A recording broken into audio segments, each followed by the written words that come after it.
Quelle question, quoi.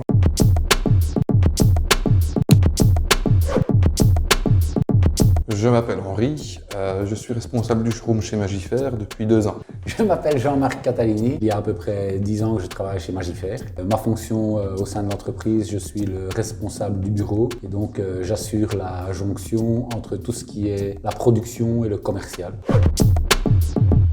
Alors je l'ai connu via une amie à moi, donc, qui cherchait un travail aussi. Et en fait, c'est elle qui m'a conseillé la MIRSM, qui aidait quand même très bien les jeunes à trouver un emploi et qui avait un bon suivi aussi. On a connu la MIRSM via Mathieu, on le connaît déjà depuis de longues années.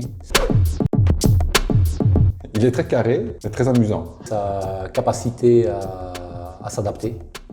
C'est vraiment quelqu'un qui est arrivé chez nous avec finalement aucune connaissance de la vente et on peut dire aujourd'hui que c'est certainement un de nos meilleurs vendeurs.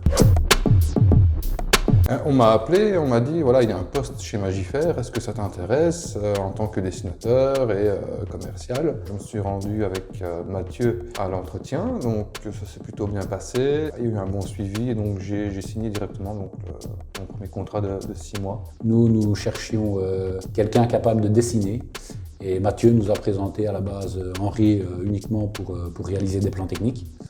Mais on a vite décelé qu'il avait des capacités particulières pour la vente. C'est comme ça qu'il est monté à ce poste-là.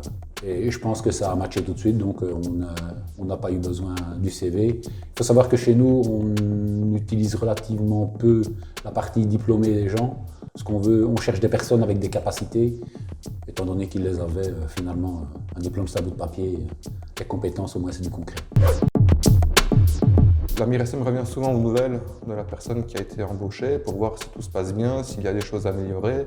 L'avantage de recentrer les choses comme elles doivent être faites par rapport aux différents candidats en fin de compte. Je le sais parce que j'ai eu différentes expériences avec différents candidats qui venaient de différentes sources. Et il faut bien avouer que là ça s'est très bien passé et donc oui, le suivi a été relativement facile en fin de compte. Non, je n'ai pas connu de période vraiment compliquée à ce niveau-là. Il y a toujours un temps d'adaptation, d'autant qu'en fin de compte, nous on a une particularité, c'est qu'on est fabricant, ce qui veut dire que notre produit n'existe nulle part ailleurs. La formation se fait sur le tas. Il a bien été obligé de s'adapter et de prendre le train en marche, j'ai envie de dire.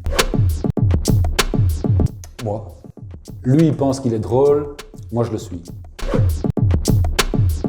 Elles sont toutes meilleures en fait. Vous demanderez à Jean-Marc. Alors, est-ce que vous connaissez l'histoire du mec sans pouce? Ben, c'est dommage parce qu'elle est comme ça. Nous deux, moi. Ben, ça, c'est sans conteste, c'est moi, bien sûr.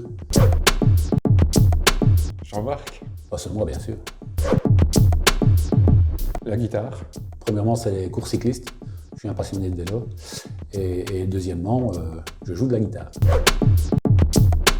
Toujours à la même place. Oh, dans 5 ans, je me vois tout à fait à la même place qu'aujourd'hui. Toujours à la tête de ce bureau et j'espère avec toujours les mêmes collaborateurs parce qu'on forme une équipe forte et soudée et je pense que ça, c'est la force de l'entreprise.